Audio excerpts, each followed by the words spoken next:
ਜੇ ਸਰਕਾਰ ਦੇ ਅੰਦਰ ਮਨਸ਼ਾ ਹੋਵੇ ਤੇ ਸਰਕਾਰ ਜੋ ਹੈ ਉਹ ਕੋਈ ਵੀ ਕੰਮ ਕਰ ਸਕਦੀ ਹੈ।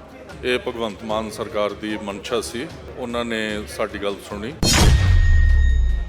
2008 ਤੋਂ ਜਥੇਦਾਰ ਹੋਣੀ ਸਾਰੇ ਸੁੱਤੇ ਪਏ ਸੀਗੇ, ਕੌਮ ਦੇ ਜਥੇਦਾਰ, 5 ਤਖਤਾਂ ਦੇ ਜਥੇਦਾਰ ਸਾਰੇ ਸੁੱਤੇ ਪਏ ਸੀ। ਮੈਂ ਕੋਈ ਕ੍ਰਿਟਿਸਾਈਜ਼ ਨਹੀਂ ਕਰ ਰਿਹਾ ਕਿਸੇ ਨੂੰ, ਮੈਂ ਜਗਾਉਣ ਦੀ ਗੱਲ ਕਰ ਰਿਹਾ। ਇਸ ਐਕਟ ਨੇ ਇਹਨਾਂ ਨੂੰ ਜਗਾਇਆ। ਉਹ ਜਿਹੜਾ ਕੰਮ ਤੁਸੀਂ ਨਹੀਂ ਕਰ ਰਹੇ ਜਥੇਦਾਰੋ, ਉਹ ਸਰਕਾਰ ਨੇ ਕਰਤਾ ਜੇ, ਔਰ ਉਸ ਸਰਕਾਰ ਨੇ ਕੀਤਾ ਜੇ ਜਿਹਨੂੰ ਅਸੀਂ ਪੰਥਕ ਸਰਕਾਰ ਹੀ ਨਹੀਂ ਮੰਨਦੇ। ਉਹ ਮੋਨੇ ਘੋਨੇ ਦੀ ਸਰਕਾਰਾਂ ਨੇ ਉਹਨੂੰ। ਕਿਸੇ ਵੀ ਕਾਨੂੰਨ ਦਾ ਮਿਸਯੂਜ਼ ਹੋਣਾ ਇਹ ਤੁਸੀਂ ਰੋਕ ਨਹੀਂ ਸਕਦੇ। ਮਿਸਯੂਜ਼ ਹੁੰਦੇ ਨੇ, ਪਰ ਇਹਦੇ ਵਿੱਚ ਕਿਸੇ ਕਸਟੋਡੀਅਨ ਦੇ ਵਿਰੁੱਧ ਕੋਈ ਮਿਸਯੂਜ਼ ਨਾ ਹੋਵੇ, ਉਹਦੇ ਵਾਸਤੇ ਹੁਣ ਅੱਜ ਵੀ ਮੀਟਿੰਗ ਹੈ, ਰੂਲ ਬਣਨੇ ਨੇ। ਉਹਨਾਂ ਰੂਲਸ ਦੇ ਵਿੱਚ ਸਾਰਾ ਕੁਝ ਸਮਝਾ ਦਿੱਤਾ ਜਾਏਗਾ, ਦੱਸ ਦਿੱਤਾ ਜਾਏਗਾ ਕਿ ਕਿਵੇਂ ਕਿਵੇਂ ਕਾਰਵਾਈਆਂ ਹੋਣਗੀਆਂ। ਮੰਦਬੁੱਧੀ ਹੈ, ਇਹਦਾ ਮਤਲਬ ਇਹ ਥੋੜਾ ਮੰਦਬੁੱਧੀ ਨੂੰ ਸਿਰਫ ਗੁਰਦੁਆਰੇ ਦੱਸੋ, ਗੁਰੂ ਗ੍ਰੰਥ ਸਾਹਿਬ ਮਹਾਰਾਜ ਜੀ ਦੱਸਦਾ, ਉਹਨੂੰ ਚਰਚ ਨਹੀਂ ਦੱਸਿਆ। ਅੱਜ ਤੱਕ ਕੋਈ ਚਰਚ ਦੀ ਵਾਇਲੇਸ਼ਨ ਇਸ ਤਰ੍ਹਾਂ ਦੀ ਦਿਖਾਈ ਦਿੱਤੀ ਹੈ? ਮੰਦਬੁੱਧੀ ਨੇ ਜਾ ਕੇ ਉੱਥੇ ਕਰਤਾ। ਮੰਦਬੁੱਧੀ ਦੇ ਪਿੱਛੇ ਕੌਂਸਪੀਰੇਟਰ ਕੌਣ ਹੈ, ਸਾਜ਼ਿਸ਼ ਕਰਤਾ ਕੌਣ ਹੈ, ਉਹਦੀ ਤਹਿ ਤੱਕ ਵੀ ਜਾਣ ਵਾਸਤੇ ਇਸ ਐਕਟ ਦੇ ਵਿੱਚ ਪ੍ਰਾਵਧਾਨ ਨੇ। ਕੁਝ ਧਿਰਾਂ ਦੇ ਵੱਲੋਂ ਵੀ ਸਵਾਲ ਕੀਤੇ ਜਾ ਰਹੇ ਕਿ ਗੁਰੂ ਗ੍ਰੰਥ ਸਾਹਿਬ ਨੂੰ ਕਾਨੂੰਨ ਦੇ ਵਿੱਚ ਨਹੀਂ ਬੰਨ੍ਹ ਕੇ ਰੱਖਿਆ ਜਾ ਸਕਦਾ। ਡਰਾਫਟ ਕਰਨਾ ਸਭ ਤੋਂ ਔਖਾ ਕੰਮ ਹੈ, ਤੇ ਉਹਦੇ ਵਿੱਚ ਕਮੀਆਂ ਕੱਢਣਾ ਸਭ ਤੋਂ ਸੌਖਾ ਕੰਮ ਹੈ। ਜਦੋਂ ਡਰਾਫਟ ਹੋ ਰਿਹਾ ਸੀ ਉਦੋਂ ਕਿਉਂ ਨਹੀਂ ਆਇਆ ਸਾਹਮਣੇ? ਤੇ ਜਿਹੜੇ ਹੁਣ ਵੀ ਜਿਹੜੇ ਕੁਝ ਕਹਿ ਰਹੇ ਨੇ ਉਹ ਕਿਹੜੀਆਂ ਕਮੀਆਂ ਨੇ ਉਹ ਲਿਆਉਣ, ਉਹਦੇ ਵਾਸਤੇ ਪ੍ਰਪੋਜ਼ਲ ਘੱਲਣ, ਤੇ ਜੋ ਅਮੈਂਡਮੈਂਟ ਚਾਹੀਦੀਆਂ ਸਰਕਾਰ ਕਰ ਦੇਊਗੀ। ਪਾਠ ਦਾ ਮਹਿਣਾ ਹੈ, ਗੁਰੂ ਗ੍ਰੰਥ ਸਾਹਿਬ ਦਾ ਅੰਗ ਹੈ, ਭਾਵ ਜਿਹਨੂੰ ਤੁਸੀਂ ਪੇ ਜਾਂਦੇ ਜੇ ਉਹਨੂੰ ਅਸੀਂ ਅੰਗ ਆਨੇ।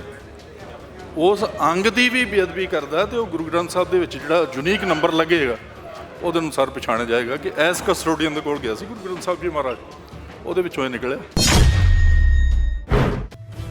ਇਸ ਬਦਲਦੀ ਦੁਨੀਆ ਵਿੱਚ ਤੁਸੀਂ ਪਿੱਛੇ ਨਾ ਰਹਿ ਜਾਓ। ਹਰ ਘਟਨਾ ਜੋ ਤੁਹਾਡੀ ਜ਼ਿੰਦਗੀ ਤੇ ਅਸਰ ਪਾ ਰਹੀ ਹੈ, ਅਸੀਂ ਉਸ ਬਾਰੇ ਦੇਵਾਂਗੇ ਤੁਹਾਨੂੰ ਸਟੀਕ ਤੇ ਸਹੀ ਜਾਣਕਾਰੀ। ਤੁਹਾਡਾ ਆਪਣਾ ਹੱਕ ਸੱਚ ਦੀ ਆਵਾਜ਼ TV84। TV84 ਦੇ ਨਾਲ ਜੁੜਨ ਲਈ ਆਪਣਾ ਫੋਨ ਚੁੱਕੋ ਤੇ ਐਪ ਸਟੋਰ ਵਿੱਚ ਜਾ ਕੇ ਡਾਊਨਲੋਡ ਕਰੋ TV84 ਦੀ ਨਵੀਂ ਐਪ। ਇਸ ਐਪ ਤੇ ਤੁਸੀਂ ਦੇਖ ਸਕਦੇ ਹੋ 24 ਘੰਟੇ TV84 ਦਾ ਲਾਈਵ ਚੈਨਲ ਅਤੇ ਨਾਲ ਹੀ ਪੰਜ ਪੰਜਾਬ ਅਤੇ ਦੁਨੀਆ ਭਰ ਦੀਆਂ ਅਹਿਮ ਖਬਰਾਂ। ਫਿਰ ਦੇਰ ਕਿਸ ਗੱਲ ਦੀ, ਹੁਣੇ ਡਾਊਨਲੋਡ ਕਰੋ TV84 ਦੀ ਨਵੀਂ ਐਪ।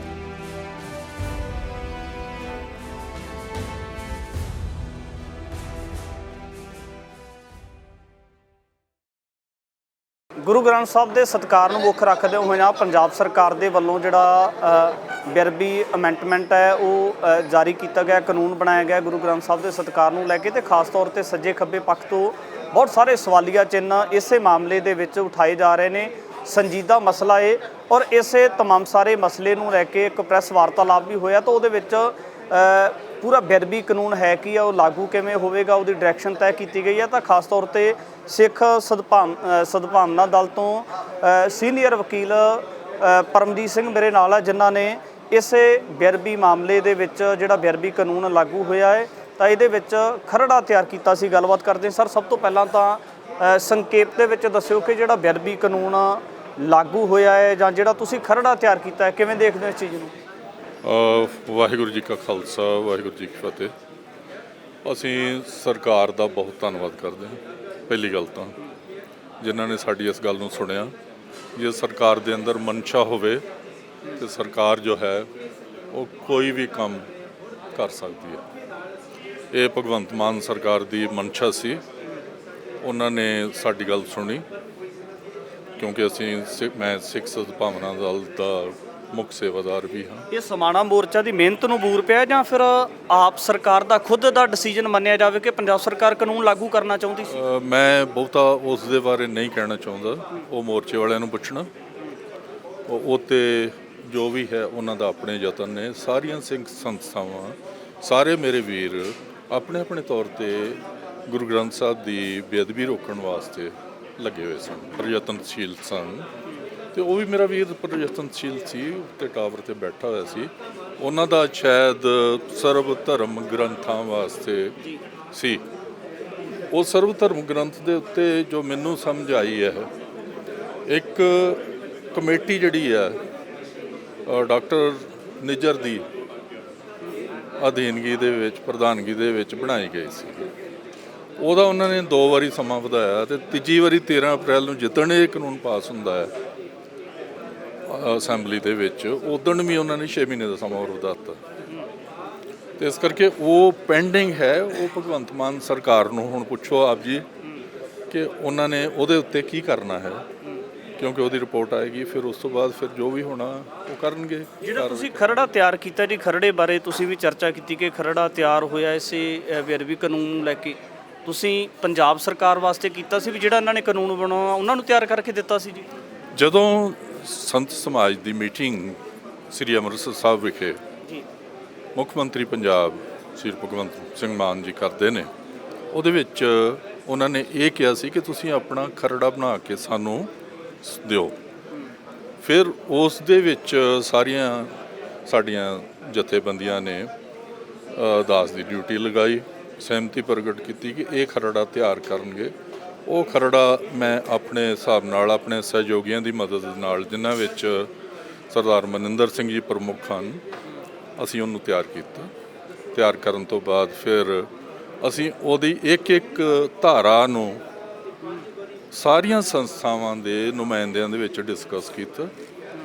ਡਿਸਕਸ ਕਰਨ ਤੋਂ ਬਾਅਦ, ਮੰਥਨ ਕਰਨ ਤੋਂ ਬਾਅਦ, ਫਿਰ ਜੋ ਚੀਜ਼ ਸਾਹਮਣੇ ਨਿਕਲ ਆਈ ਹੈ ਉਹਦਾ ਫਿਰ ਡਰਾਫਟ ਬਣਾਇਆ। ਉਹ ਡਰਾਫਟ ਬਣਾ ਕੇ ਫਿਰ ਅਸੀਂ ਭਗਵੰਤ ਮਾਨ ਸਰਕਾਰ ਨੂੰ ਘੱਲਿਆ, ਸਾਰਿਆਂ ਦੀ ਸਹਿਮਤੀ ਦੇ ਨਾਲ ਗਿਆ। ਭਗਵੰਤ ਮਾਨ ਸਰਕਾਰ ਨੇ ਫਿਰ ਆਪਣੇ ਕਾਨੂੰਨੀ ਮਾਹਿਰ ਜਿਹੜੇ ਉਹਨਾਂ ਦੇ ਨਾਲ ਦਾਸ ਨੂੰ ਵੀ ਸ਼ਾਮਲ ਕੀਤਾ ਤੇ ਉੱਥੇ ਫਿਰ ਜੋ ਡਿਸਕਸ਼ਨ ਸਾਹਮਣੇ ਆਉਂਦੀ ਆ ਉਹ ਆ ਗਜਟ ਦੇ ਵਿੱਚ ਜੋ ਹੈ ਇਹ ਤੁਹਾਡੇ ਸਾਹਮਣੇ ਆ ਬਿੱਲ ਜਿਹੜਾ ਉੱਥੇ ਡਰਾਫਟ ਹੁੰਦਾ ਪ੍ਰੋਪਰ। ਅਕਾਲੀ ਦਲ ਦੇ ਵੱਲੋਂ ਸਵਾਲ ਇਹ ਚੁੱਕੇ ਜਾ ਰਿਹਾ, ਕਿਉਂਕਿ ਇਹ ਸਵਾਲ ਮੈਂ ਤੁਹਾਨੂੰ ਤਾਂ ਕਰਨਾ ਚਾਹੁੰਦਾ ਕਿਉਂਕਿ ਤੁਸੀਂ ਬੇਅਦਬੀ ਕਾਨੂੰਨ ਦਾ ਖਰੜਾ ਤਿਆਰ ਕੀਤਾ ਹੋਇਆ। ਉਹਨਾਂ ਦੇ ਸਵਾਲ ਇਹ ਨੇ ਕਿ ਭਗਵੰਤ ਮਾਨ ਸਾਹਿਬ ਨੇ ਵਿਧਾਨ ਸਭਾ ਦੇ ਸੈਸ਼ਨ ਦੇ ਵਿੱਚ ਇਹ ਕਹਿਤਾ ਕਿ ਜੇ ਕੋਈ ਮੰਦਬੁੱਧੀ ਵੀ ਬੇਅਦਬੀ ਕਰਦਾ ਜਾਂ ਕਰਵਾਈ ਜਾਂਦੀ ਹੈ ਤਾਂ ਉਹਦੇ ਵਿੱਚ ਉਹਦੇ ਜਿਹੜੇ ਗਾਰਡੀਅਨ ਨੇ ਜਾਂ ਰਿਸ਼ਤੇਦਾਰ ਜਾਂ ਭਾਈਚਾਰਾ ਉਹ ਵੀ ਇਨਵੋਲਵ ਕੀਤਾ ਜਾਊਗਾ। ਕਿ ਬੇਅਦਬੀ ਕਾਨੂੰਨ ਦੇ ਵਿੱਚ ਇਹ ਗੱਲਾਂ ਸ਼ਾਮਲ ਹੈਗੀਆਂ ਨੇ ਜੀ? ਅਸਲ ਦੇ ਵਿੱਚ ਬੇਅਦਬੀ ਕਾਨੂੰਨ ਜੋ ਹੈ ਇਹ ਕ੍ਰਿਮੀਨਲ ਫੌਜਦਾਰੀ ਕਾਨੂੰਨ ਹੈ। ਫੌਜਦਾਰੀ ਕਾਨੂੰਨ ਜਿਹੜਾ ਹੈ ਇਹ CRPC ਦੀਆਂ ਧਾਰਾਵਾਂ ਦੁਆਰਾ ਹੀ ਚਾਲਤ ਹੁੰਦਾ। CRPC ਜਨਰਲ ਐਕਟ ਹੈ, ਉਹਦੇ ਵਿੱਚ ਬਿਲਕੁਲ ਕਲੀਅਰ ਲਿਖਿਆ ਹੋਇਆ ਹੈ 326 ਤੋਂ ਲੈ ਕੇ 328 ਧਾਰਾਵਾਂ ਨੇ BNSS 2023 ਦੀਆਂ। ਉਹਨਾਂ ਦੇ ਵਿੱਚ 300 ਨਹੀਂ, ਜੋ CRPC ਦੀਆਂ ਸੀ ਜੋ ਮੈਂ ਹੁਣੇ ਕਹੀਆਂ ਨੇ 326 ਤੋਂ ਲੈ ਕੇ 328 ਧਾਰਾਵਾਂ। ਮੰਦਬੁੱਧੀ ਪੁਲਿਸ ਨੂੰ ਕੋਈ ਅਧਿਕਾਰ ਨਹੀਂ ਹੋਏਗਾ ਇਸ ਐਕਟ ਦੇ ਅਨੁਸਾਰ। ਪਹਿਲਾਂ ਪੁਲਿਸ ਆਪਣੇ ਆਪ ਹੀ ਕਰ ਦਿੰਦੀ ਹੁੰਦੀ ਸੀ ਕਿ ਮੰਦਬੁੱਧੀ ਹੈ ਜੀ ਛੱਡਤਾ, ਠੀਕ ਹੈ ਜੀ। ਪਰ ਇਹਦੇ 'ਚ ਕਿਉਂਕਿ ਨਵੀਂ ਧਾਰਾ ਜਿਹੜੀ ਆ ਉਹ ਜੋੜ ਦਿੱਤੀ ਗਈ ਹੈ ਤੇ ਉਹਦੇ ਅਨੁਸਾਰ ਮੰਦਬੁੱਧੀ ਦਾ ਜਿਹੜਾ ਹੈ ਪ੍ਰੋਸੀਜਰ ਜੋ ਲਿਖਿਆ ਹੋਇਆ ਹੈ BNSS ਦੇ ਵਿੱਚ 368 ਤੋਂ ਲੈ ਕੇ 378 ਧਾਰਾਵਾਂ। ਉਹਦੇ 'ਚ ਅਨਸਾਊਂਡ ਮਾਈਂਡ ਜੋ ਹੈ ਵਾਲਾ ਵਿਅਕਤੀ ਜਿਹੜਾ ਹੈ ਉਹ ਕੀ ਕਰਦਾ ਹੈ, ਮੰਦਬੁੱਧੀ ਹੈ। ਇਹਦਾ ਮਤਲਬ ਇਹ ਥੋੜ੍ਹਾ ਮੰਦਬੁੱਧੀ ਨੂੰ ਸਿਰਫ ਗੁਰਦੁਆਰੇ ਹੀ ਦੱਸਦਾ, ਗੁਰੂ ਗ੍ਰੰਥ ਸਾਹਿਬ ਮਹਾਰਾਜ ਜੀ ਦੱਸਦਾ, ਉਹਨੂੰ ਚਰਚ ਨਹੀਂ ਦੱਸਿਆ। ਅੱਜ ਤੱਕ ਕੋਈ ਚਰਚ ਦੀ ਵਾਇਲੇਸ਼ਨ ਇਸ ਤਰ੍ਹਾਂ ਦੀ ਦਿਖਾਈ ਦਿੱਤੀ ਹੈ? ਮੰਦਬੁੱਧੀ ਨੇ ਜਾ ਕੇ ਉੱਥੇ ਕਰਤਾ। ਮੰਦਬੁੱਧੀ ਦੇ ਪਿੱਛੇ ਕੌਂਸਪੀਰੇਟਰ ਕੌਣ ਹੈ, ਸਾਜ਼ਿਸ਼ਕਰਤਾ ਕੌਣ ਹੈ, ਉਹਦੀ ਤਹਿ ਤੱਕ ਵੀ ਜਾਣ ਵਾਸਤੇ ਇਸ ਐਕਟ ਦੇ ਵਿੱਚ ਪ੍ਰਾਵਧਾਨ ਨੇ। ਇਸ ਕਰਕੇ ਭਗਵੰਤ ਮਾਨ ਸਾਹਿਬ ਨੇ ਜੋ ਕਿਹਾ ਹੈ ਉਹਨਾਂ ਦਾ ਸਮਝਾਉਣ ਦਾ ਤਰੀਕਾ ਇੱਕ ਡਿਫਰੈਂਟ ਹੋ ਸਕਦਾ ਹੈ, ਪਰ ਅਸਲ ਗੱਲ ਆ ਸੀ। ਇੱਕ ਹੋਰ ਗੱਲ ਦੱਸਿਓ ਜੀ, ਜਿਵੇਂ ਬੁਰਜ ਜਵਾਹਰ ਸਿੰਘ ਵਾਲੇ ਦੇ ਵਿੱਚ ਪਿਛਲੇ ਸਮੇਂ ਦੇ ਦਰਮਿਆਨ ਬੇਅਦਬੀ ਹੋਈ ਸੀ ਤਾਂ ਇਸ ਦੁਖਦਾਇਕ ਘਟਨਾਕ੍ਰਮ ਦੇ ਵਿੱਚ ਜਿਹੜੇ ਗ੍ਰੰਥੀ ਸਿੰਘ ਸੀ ਜਾਂ ਪਾਠੀ ਸਿੰਘ ਜੀ ਉਹ ਵੀ ਇਨਵੋਲਵ ਕਰ ਦਿੱਤੇ ਗਏ ਸੀ। ਕਿ ਇਸ ਜਿਹੜਾ ਨਵਾਂ ਲਾਅ ਪੰਜਾਬ ਸਰਕਾਰ ਲੈ ਕੇ ਆਈ ਹੈ ਬੇਅਦਬੀ ਐਕਟ, ਕੀ ਇਹਦੇ ਵਿੱਚ ਇਦਾਂ ਤਾਂ ਨਹੀਂ ਹੋਏਗਾ? ਕਿਸੇ ਵੀ ਕਾਨੂੰਨ ਦਾ ਮਿਸਯੂਜ਼ ਹੋਣਾ ਇਹ ਤੁਸੀਂ ਰੋਕ ਨਹੀਂ ਸਕਦੇ। ਮਿਸਯੂਜ਼ ਹੁੰਦੇ ਨੇ, ਪਰ ਇਹਦੇ ਵਿੱਚ ਕਿਸੇ ਕਸਟੋਡੀਅਨ ਦੇ ਵਿਰੁੱਧ ਕੋਈ ਮਿਸਯੂਜ਼ ਨਾ ਹੋਵੇ ਉਹਦੇ ਵਾਸਤੇ ਹੁਣ ਅੱਜ ਵੀ ਮੀਟਿੰਗ ਹੈ, ਰੂਲ ਬਣਨੇ ਨੇ। ਉਹਨਾਂ ਰੂਲਸ ਦੇ ਵਿੱਚ ਸਾਰਾ ਕੁਝ ਸਮਝਾ ਦਿੱਤਾ ਜਾਏਗਾ, ਦੱਸ ਦਿੱਤਾ ਜਾਏਗਾ ਕਿ ਕਿਵੇਂ ਕਿਵੇਂ ਕਾਰਵਾਈਆਂ ਹੋਣਗੀਆਂ। ਉਹ ਰੂਲ ਜਿਹੜੇ ਆ ਗਵਰਨਮੈਂਟ ਸਾਡੀ ਵੀ ਸਲਾਹ ਲੈ ਰਹੀ ਹੈ, ਅਸੀਂ ਵੀ ਜਾ ਰਹੇ ਹਾਂ ਉੱਥੇ, ਸਾਰੀਆਂ ਸੰਸਥਾਵਾਂ ਸਾਡੀਆਂ ਜਾ ਰਹੀਆਂ ਨੇ।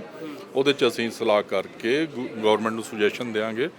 ਔਰ ਮੇਰਾ ਜੋ ਵਿਅਕਤੀਗਤ ਤੌਰ 'ਤੇ ਇਹ ਹੈ ਕਿ ਕੋਈ ਕਮੇਟੀ ਬਣਨੀ ਚਾਹੀਦੀ ਹੈ ਪਹਿਲਾਂ, ਕਿ ਕਮੇਟੀਆਂ ਦੇ ਉੱਤੇ ਉਹਨਾਂ ਨੂੰ ਡਰਨ ਦੀ ਲੋੜ ਨਹੀਂ।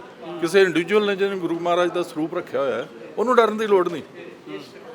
ਜੇ ਕੋਈ ਸੰਸਥਾ ਹੈ ਉਹਨੂੰ ਡਰਨ ਦੀ ਲੋੜ ਨਹੀਂ। ਜੇ ਕਿਸੇ ਗੁਰਦੁਆਰਾ ਕਮੇਟੀ ਨੇ ਲੈ ਰੱਖਿਆ ਹੈ ਗੁਰੂ ਗ੍ਰੰਥ ਸਾਹਿਬ ਦਾ ਸਰੂਪ, ਉਹਨਾਂ ਦੇ ਕੋਲ ਹੈ, ਉਹਨਾਂ ਕੋਲ ਸਪੁਰਦਗੀ ਹੈ ਤੇ ਉਹਨੂੰ ਡਰਨ ਦੀ ਕਿਉਂ ਲੋੜ ਹੈ? ਉਹਨਾਂ ਤੇ ਸੇਵਾ ਤੇ ਸੰਭਾਲ ਪਲੱਸ ਸੁਰੱਖਿਆ ਇਹ ਨਹੀਂ ਕਰਨੀ।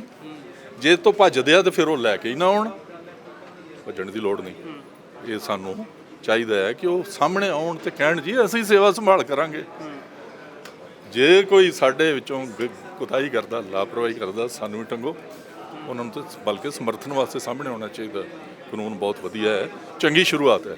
ਬਾਕੀ ਦੇਖੋ ਜੀ, ਹਰ ਚੀਜ਼ ਦੇ ਵਿੱਚ ਕਮੀ ਹੁੰਦੀ ਹੈ, ਹਰ ਚੀਜ਼ 'ਚ ਕੋਈ ਪਰਫੈਕਟ ਨਹੀਂ ਸਿਵਾਏ ਰੱਬ ਤੋਂ, ਅਕਾਲ ਪੁਰਖ ਤੋਂ। ਕੌਮ ਦਾ ਇੱਕ ਸਿਧਾਂਤਕ ਪਹਿਲੂ ਵੀ ਹੁੰਦਾ ਹੈ ਕਿ ਇਸ ਚੀਜ਼ ਨੂੰ ਲੈ ਕੇ ਸਿਧਾਂਤਕ ਪੱਖ ਵਿਚਾਰਿਆ ਗਿਆ ਜੀ। ਕੁਝ ਧਿਰਾਂ ਦੇ ਵੱਲੋਂ ਵੀ ਸਵਾਲ ਕੀਤੇ ਜਾ ਰਹੇ ਕਿ ਗੁਰੂ ਗ੍ਰੰਥ ਸਾਹਿਬ ਨੂੰ ਕਾਨੂੰਨ ਦੇ ਵਿੱਚ ਨਹੀਂ ਬੰਨ੍ਹ ਕੇ ਰੱਖਿਆ ਜਾ ਸਕਦਾ। ਡਰਾਫਟ ਕਰਨਾ ਸਭ ਤੋਂ ਔਖਾ ਕੰਮ ਹੈ ਤੇ ਉਹਦੇ ਵਿੱਚ ਕਮੀਆਂ ਕੱਢਣਾ ਸਭ ਤੋਂ ਸੌਖਾ ਕੰਮ ਹੈ। ਜਦੋਂ ਡਰਾਫਟ ਹੋ ਰਿਹਾ ਸੀ ਉਦੋਂ ਕਿਉਂ ਨਹੀਂ ਆਇਆ ਸਾਹਮਣੇ? ਤੇ ਜਿਹੜੇ ਹੁਣ ਵੀ ਜਿਹੜੇ ਕੁਝ ਕਹਿ ਰਹੇ ਨੇ ਉਹ ਕਿਹੜੀਆਂ ਕਮੀਆਂ ਨੇ ਉਹ ਲਿਆਉਣ। ਉਹਦੇ ਵਾਸਤੇ ਪ੍ਰਪੋਜ਼ਲ ਘੱਲਣ ਤੇ ਜੋ ਅਮੈਂਡਮੈਂਟ ਚਾਹੀਦੀਆਂ ਸਰਕਾਰ ਕਰ ਦੇਊਗੀ। ਜਥੇਦਾਰ ਸਾਹਿਬ ਨੂੰ ਸੁਝਾਅ ਦਿੱਤੇ ਜਾ ਰਿਹਾ ਵੀ ਜਥੇਦਾਰ ਸਾਹਿਬ ਦੀ ਅਗਵਾਈ ਦੇ ਵਿੱਚ ਕੋਈ ਇਦਾਂ ਵੱਡੇ ਪੱਧਰ ਤੇ ਇੱਕ ਸੈਮੀਨਾਰ ਹੋਵੇ ਜਿਹਦੇ ਵਿੱਚ ਪੰਥ ਦੇ ਜਿਹੜੇ ਸਰਮੌਰ ਵਿਦਵਾਨ ਸੱਦੇ ਜਾਣ, ਉਹ ਗੁਰੂ ਗ੍ਰੰਥ ਸਾਹਿਬ ਦੇ ਜਿਹੜੇ ਸਿਧਾਂਤ ਨੂੰ ਲੈ ਕੇ ਇਦਾਂ ਦਾ ਕੋਈ ਸੈਮੀਨਾਰ ਉਲੀਕਿਆ ਜਾਵੇ। ਚੰਗੀ ਗੱਲ ਹੈ ਕਿ ਜਥੇਦਾਰ ਸਾਹਿਬ ਇਸ ਤਰ੍ਹਾਂ ਦੇ ਸੈਮੀਨਾਰ ਕਰਵਾਉਣ। 2008 ਤੋਂ ਜਥੇਦਾਰ ਹੋਣੀ ਸਾਰੇ ਸੁੱਤੇ ਪਏ ਸੀਗੇ। ਕੌਮ ਦੇ ਜਥੇਦਾਰ, 5 ਤਖਤਾਂ ਦੇ ਜਥੇਦਾਰ ਸਾਰੇ ਸੁੱਤੇ ਪਏ ਸੀ। ਮੈਂ ਕੋਈ ਕ੍ਰਿਟਿਸਾਈਜ਼ ਨਹੀਂ ਕਰ ਰਿਹਾ ਕਿਸੇ ਨੂੰ, ਮੈਂ ਜਗਾਉਣ ਦੀ ਗੱਲ ਕਰ ਰਿਹਾ। ਇਸ ਐਕਟ ਨੇ ਇਹਨਾਂ ਨੂੰ ਜਗਾਇਆ। ਉਹ ਜਿਹੜਾ ਕੰਮ ਤੁਸੀਂ ਨਹੀਂ ਕਰ ਰਹੇ ਜਥੇਦਾਰੋ, ਉਹ ਸਰਕਾਰ ਨੇ ਕਰਤਾ ਜੇ, ਔਰ ਉਸ ਸਰਕਾਰ ਨੇ ਕੀਤਾ ਜੇ ਜਿਹਨੂੰ ਅਸੀਂ ਪੰਥਕ ਸਰਕਾਰ ਹੀ ਨਹੀਂ ਮੰਨਦੇ। ਉਹ ਮੋਨੇ ਘੋਨੇ ਦੀ ਸਰਕਾਰਾਂ ਨੇ ਉਹਨੂੰ ਉਹਨੇ ਕਰਤਾ। ਤੇ ਤੁਹਾਨੂੰ ਤੇ ਉਹਨਾਂ ਦੇ ਉੱਤੇ ਮਾਣ ਹੋਣਾ ਚਾਹੀਦਾ। ਤੇ ਜਿਹੜੇ ਕੀ ਮੈਂ ਕਹਾਂ, ਪੰਥ ਰਤਨ, ਕੋਈ ਹੋਰ ਰਤਨ, ਉਹਨਾਂ ਨੂੰ ਇਹ ਕੰਮ ਕਰਨੇ ਚਾਹੀਦੇ ਸੀ। ਉਹਨਾਂ ਕੋਈ ਨਹੀਂ ਕੀਤਾ, ਵੇਖਿਆ ਹੀ ਨਹੀਂ ਇਸ ਕਾਨੂੰਨ ਨੂੰ ਕਿ ਇਹਦੇ 'ਚ ਵੀ ਸੋਧ ਹੋ ਸਕਦੀ ਹੈ। ਹੁਣ ਰਹਿ ਗਿਆ ਇੱਕ ਗੱਲ ਹੋਰ ਸਾਹਮਣੇ ਆਉਂਦੀ ਹੈ। ਚਲੋ ਆਪ ਪਹਿਲਾਂ ਆਪਦੇ ਸਵਾਲ ਹੀ ਦੱਸੋ। ਜੀ ਬਿਲਕੁਲ ਸਮਾਪਤੀ ਹੈ ਜੀ, ਕਹਿ ਦਿਓ। 298 ਤੇ 299 ਇਹ ਧਾਰਾਵਾਂ ਪਹਿਲਾਂ ਤੋਂ ਮੌਜੂਦ ਨੇ BNS ਦੇ ਵਿੱਚ 2023 ਜਿਹੜੀ ਅਮੈਂਡਮੈਂਟ ਉਹਦੇ ਵਿੱਚ ਹੈਗੀਆਂ। ਉਹ ਹੈਗੀਆਂ ਨੇ ਗੁਟਕਿਆਂ ਦੇ। ਆਮ ਕਰਕੇ ਖਦਸ਼ਾ ਇਹ ਕਰ ਰਹੇ ਨੇ ਕਿ ਪਾਰਟ ਦੇਅਰ ਆਫ ਇਹਦੇ 'ਚ ਆਇਆ ਹੋਇਆ ਕਿ ਗੁਰੂ ਮਹਾਰਾਜ ਦਾ ਸਰੂਪ ਤੇ ਜਾਂ ਉਹਦਾ ਕੋਈ ਪਾਰਟ। ਇਹ 'ਚ ਕਨਫਿਊਜ਼ਨ ਪੈਦਾ ਨਾ ਕਰੋ। ਮੈਂ ਸਾਰਿਆਂ ਨੂੰ ਇੱਕ ਬੇਨਤੀ ਕਰਦਾ ਹਾਂ, ਪਾਰਟ ਦਾ ਮਾਇਨਾ ਹੈ ਗੁਰੂ ਗ੍ਰੰਥ ਸਾਹਿਬ ਦਾ ਅੰਗ ਹੈ। ਭਾਵ ਜਿਹਨੂੰ ਤੁਸੀਂ ਪੇ ਜਾਂਦੇ ਜੇ ਉਹਨੂੰ ਅਸੀਂ ਅੰਗ ਆਨੇ। ਉਸ ਅੰਗ ਦੀ ਵੀ ਬੇਅਦਬੀ ਕਰਦਾ ਤੇ ਉਹ ਗੁਰੂ ਗ੍ਰੰਥ ਸਾਹਿਬ ਦੇ ਵਿੱਚ ਜਿਹੜਾ ਯੂਨੀਕ ਨੰਬਰ ਲੱਗੇਗਾ ਉਹਦੇ ਅਨੁਸਾਰ ਪਛਾਣਿਆ ਜਾਏਗਾ ਕਿ ਐਸ ਕਸਟੋਡੀਅਨ ਦੇ ਕੋਲ ਗਿਆ ਸੀ ਗੁਰੂ ਗ੍ਰੰਥ ਸਾਹਿਬ ਜੀ ਮਹਾਰਾਜ, ਉਹਦੇ ਵਿੱਚੋਂ ਇਹ ਨਿਕਲਿਆ। ਤੇ ਉੱਥੇ ਇਹ ਉਹ ਪਾਰਟ ਦੇ ਰੂਪ ਇਹ ਅੰਗ ਹੈ, ਨਾ ਕਿ ਗੁਟਕੇ। ਉਹਦੇ ਵਾਸਤੇ ਪਹਿਲਾਂ ਤੋਂ ਹੀ ਪ੍ਰਾਵਧਾਨ ਹੈ ਜੀ। ਫਿਰ ਵੀ ਕਾਨੂੰਨ ਨੂੰ ਲੈ ਕੇ ਖਰੜਾ ਤਿਆਰ ਕਰਨ ਵਾਲੇ ਵਕੀਲ ਸਾਹਿਬ ਹੁਣਾਂ ਦੇ ਨਾਲ ਗੱਲਬਾਤ ਕੀਤੀ ਆ ਤਾਂ ਪਰਮਜੀਤ ਸਿੰਘ ਵਕੀਲ ਨੇ ਦੱਸਿਆ ਕਿ ਜਿਸ ਨਜ਼ਰੀਏ ਤੋਂ ਬਿਰਬੀ ਕਾਨੂੰਨ ਬਣਿਆ ਤਾਂ ਜਿਹੜੀਆਂ ਖਾਮੀਆਂ ਦਾ ਕਿਤੇ ਨਾ ਕਿਤੇ ਸ਼ਿਕਵਾ ਜਾਂ ਚਿੰਤਨ ਕੀਤਾ ਜਾ ਰਿਹਾ, ਤਾਂ ਇਸੇ ਨੂੰ ਲੈ ਕੇ ਜਿਹੜਾ ਉਹਨਾਂ ਨੇ ਆਪਣਾ ਨਜ਼ਰੀਆ ਵੀ ਆਡੀਅנס ਦੇ ਸਾਹਮਣੇ ਰੱਖਣ ਦਾ ਯਤਨ ਕੀਤਾ। ਅੱਗੇ ਵੀ ਤਮਾਮ ਸਾਰੇ ਵਿਸ਼ਿਆਂ ਤੇ ਗੱਲਬਾਤ ਲੈ ਕੇ ਹਾਜ਼ਰ ਹੋਵਾਂਗੇ। ਧੰਨਵਾਦ।